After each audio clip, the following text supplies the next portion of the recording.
my thirsty brothers, for you know the bubbles will come.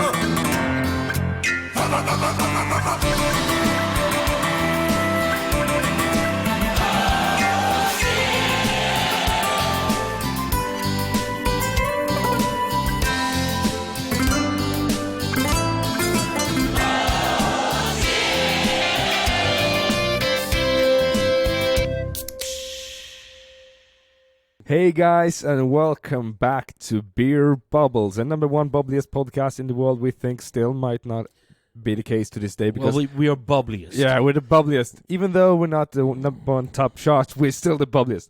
Yeah, we haven't recorded Beer Bubbles in a while together. No, we haven't. We've ended up doing Beer Bubbles apart. Yeah, and now we're sick of that. Yeah, the problem has been that we actually. We started working together again. Yeah. Yay! Finally, in November. November, yeah, 1st of November. But our lovely boss keeps us separated. Well, we're never off on the same days. No. But we actually work together today, so we're sitting after work. Yeah, after work, and we just recorded the first episode of Akkurat podden. Yeah. Which is the podcast delivered by us, but through our work. So it's the most accurate pod in the world. It's the most accurate pod in the world. No, so it's basically it's in Swedish. Yes. And it's basically a newsletter for Akkurat and the news, what's happening here and what kind of beer we're having. So we're recording this the same day, so we're drinking Lambic Fabriks Muriel, which is a blackberry lambic. Blackberry lambic. Juicy and wild, and I can confirm that. And the fun thing is, it's not just a way of us doing a podcast, it's also a chance for us to sit and have a beer together. Exactly. Gotta take all the chances you have. It's been a while, Rasmus. You're at Akkurat now, since November. I am. How do you feel? Because I was nagging you like crazy. Yeah, and then the bar manager, and then the restaurant manager. Because I told them to. yeah, I got some text messages, and I didn't say no, but kind of left it hanging for a bit. Well, you were running another beer bar, and you wanted to like see that through first. Yeah, and then they decided to close, so I was like, hey, you still got that job offer? So yeah, but now I was nervous as shit in the beginning. The first days were... Well, you weren't the only one. No, it's crazy. Akkurat's been a part of the beer scene in Stockholm since 1995.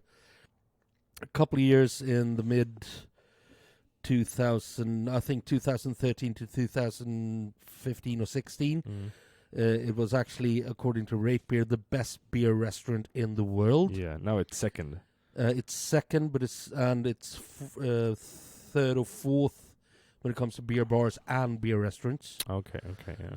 So we're still up there, and lots of it is because of what we're drinking right now, our lambics. Yeah. Our cuvée basement. Yeah, that's one of the most crazy ones. I mean, there was a beer tasting a couple of weeks back where he did like 80,000 crowns sales. Well, I did an interview with Max the day after. The Max. Yeah, it's on YouTube, the clip where he interviews Max. And I mean, they last in the world bottles, crazy stuff. Some brewer. What was the head brewer? The last beer which he brewed for his son's wedding. He brewed a beer for his son's birth. Oh, birth. Okay. Cuvée Florian. All right. From Cantillon. Oh, okay. I forgot. Yeah, and that was the last bottle in the world. Like. Well, I think Untapped went crazy that day. Well, the thing is, I spoke to both Max and Shaudi, who were the guys who booked the tasting, and they had made a deal with themselves because there was 12 guys flown in from all of Europe, and they decided that they were not going to answer any like notices on social media, but they could post it on Untapped without anything. Like it was like drinking this, no description, drinking this, blah blah blah. Pop, this is a bottle. This is the year. And the Lambic Society went nuts, bananas. Well, he had like 200 mails the day after, something like that. Mails? Yeah, or even more maybe. Yeah, that's a crazy tasting. I mean, it's a lot of bottles. when I showed you the basement the first time. Yeah. I got thirsty. Yeah, and not just thirsty, you got... Can we say this? A semi-erection? Yeah. You can say that. It's a cool basement. It's a lot of good beer, and you get thirsty out of your mind when you're down there. But, as we said, this is the first time we sit down and have a beer together for ages and ages, if you don't count Friday, which was 2 days ago. Because then we just had a few beers. What is your impression of Akkurat so far? I mean, Akkurat for me is... it's a very fun place to work at because you learn something new every single day. Even though a day like today, Sunday, I still like think about things because we have all of the things we have. It's so much that we can talk about and discuss here with the guests. So even though somebody comes in and they don't really drink beer or they're not that curious, they'll walk away being curious about beer because you talk about it and we want to talk about beer as much as we can here, especially like aging beer, because this is really something that there's not many in the world that do what Akkurat does with the aging and storing beer. I mean, you can find beer here from the 90s, like that's from the 80s. That's crazy. Like where in the world can you go to a restaurant and you won't be poor walking out because No, but the thing is, the prices here, of course, we're in Sweden. Yeah. Things are expensive. Taxes, obviously. Taxes. But the prices of the Cuvée beers is still relevant. If you put it to market prices, it's nothing. You get, if you put it in the market, you can put times 10 on that. Oh, yeah. Definitely. So I think that's really cool because it allows people that...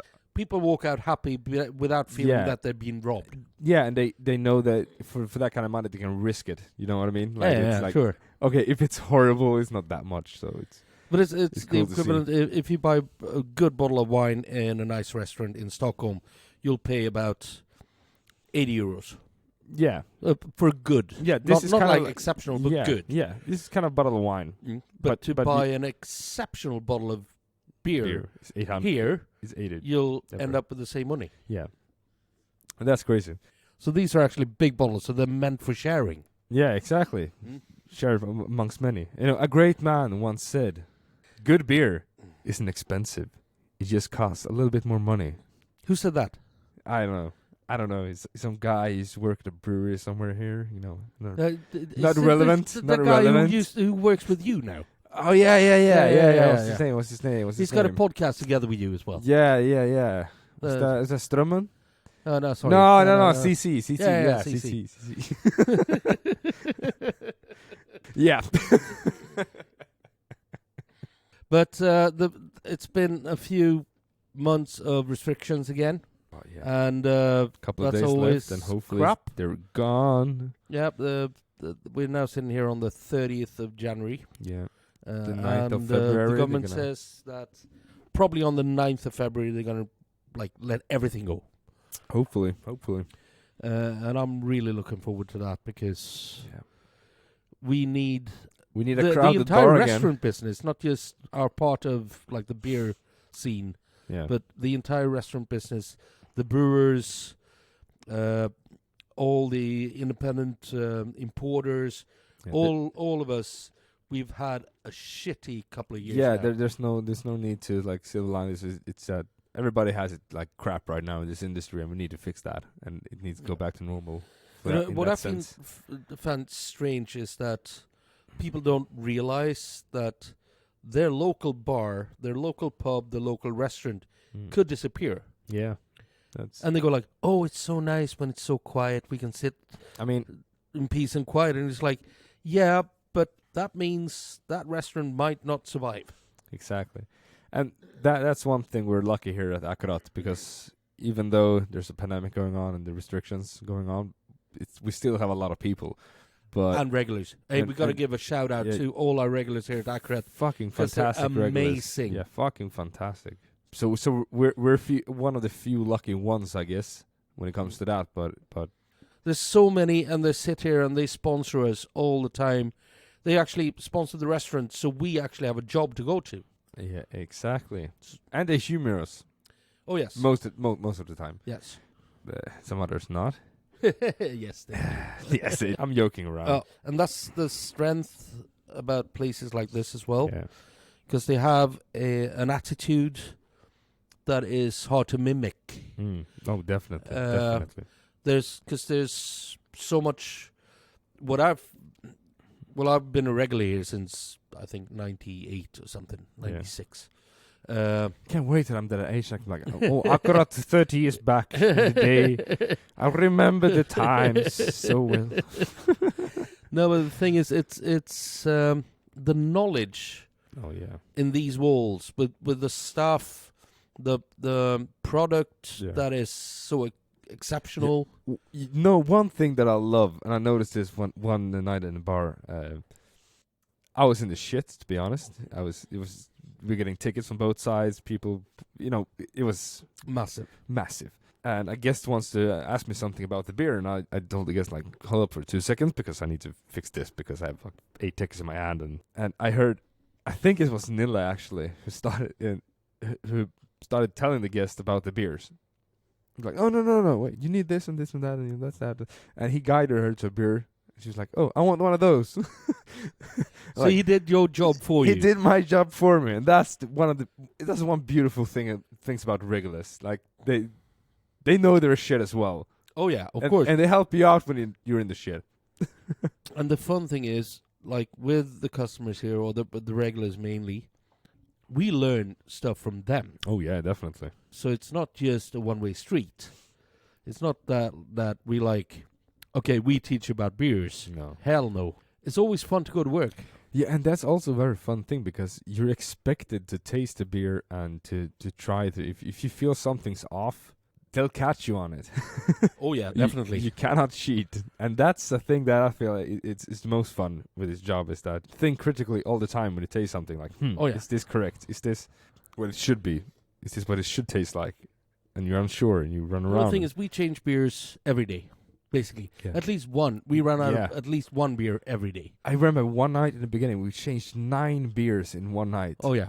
And I was working I was working in the bar, and I said, I'm so happy I worked in the bar that day, because being a waiter, and when you change so many beers, you're like, what do we even have on tap right now? Because I think I worked the floor. Yeah, I think night. you worked the floor that night. It's like, we don't have it in an electronic menu, so you can't change it during service. So the board, which has all the beers, like, okay, this is not accurate at all. Akkurat. But normally we say, like, well, look at the board. That's the beer name. Yeah. That's the brewery. That's the beer style. And that night I was like, look at the board, 80%, we don't have anymore. So you could ask me, and I don't know either. So I'll be back in 2 minutes because no, it's all fun, and those nights are special and special kinds of nights, and they're fun in their own way. Oh yeah, but those are the nights when you want to sit down and have a beer afterwards. Yeah. We're pretending we had one of those nights tonight then. Well, it's been a Sunday. And Sundays, I always say, are special at Akkurat. Yeah. We always have something happening.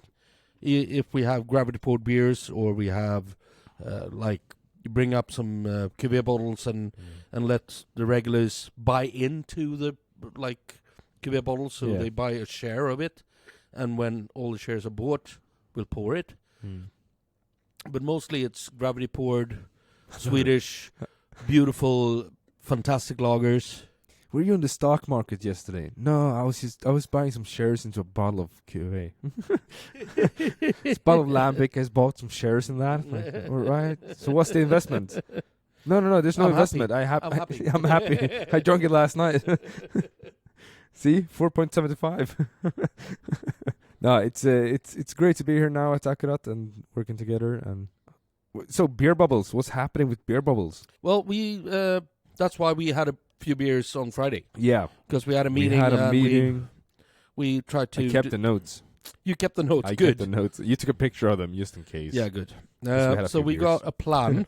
We're gonna keep on releasing podcasts every other week. But we're also gonna do some more stuff if we get the time. Yeah, when we can, we're gonna do some YouTube videos, and those will It's be been more on special. hold for almost a year now. Yeah, but we're gonna focus that on the more fun stuff, I guess, yeah. for the hardcore fans.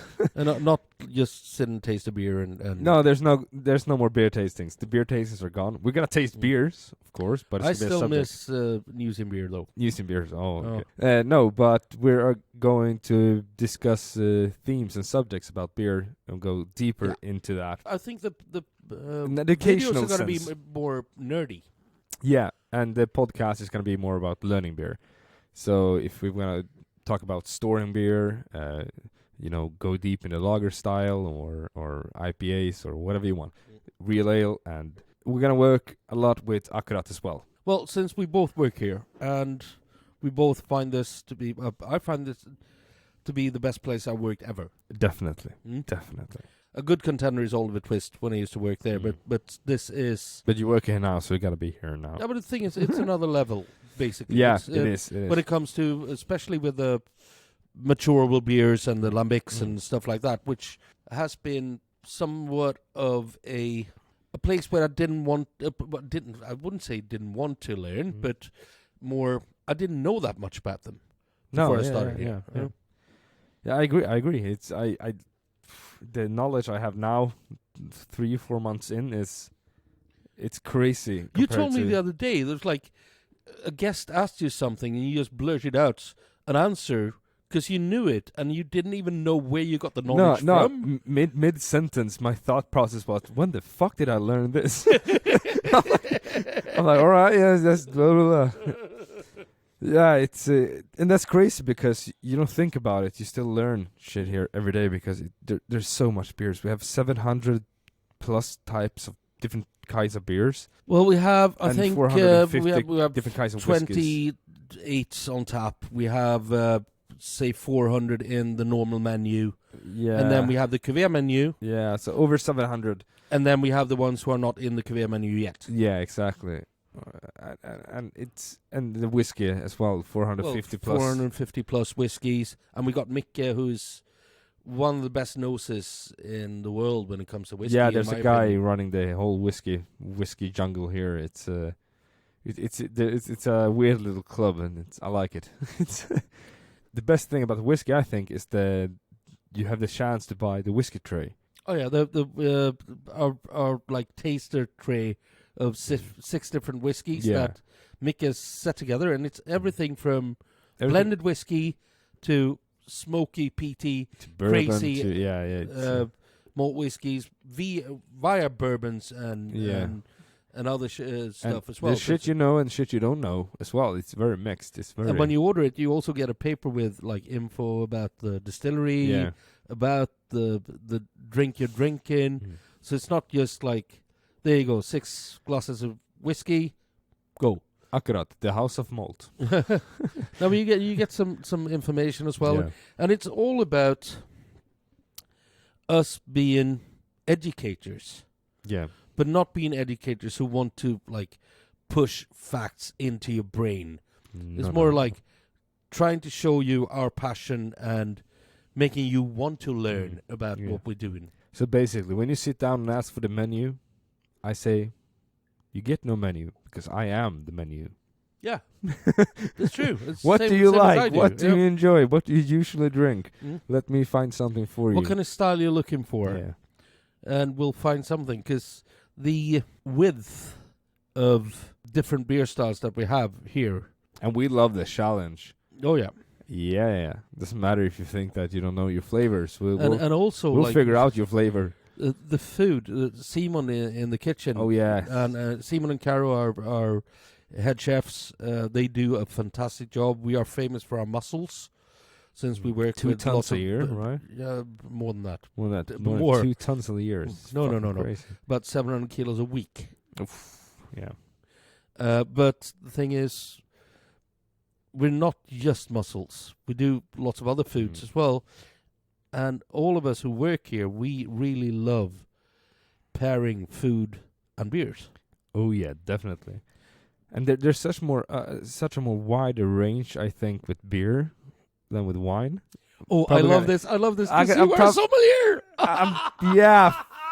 I'm probably gonna be very criticized with this statement, but I do find that beer is a lot wider process. Well, the or palate flavor, is wider. Palate yeah. is wider because And the there's flavor actually profiles. four different ingredients or more. Yeah, And in wine, you got one. yeah. I mean, You got grape. I love wine. Don't take me don't take me wrong in that, but I'm a French wine guy that like everybody else who studied the sommelier, started becoming a sommelier. But beer has a wider range when it comes to fruit. Bordeaux or Bourgogne?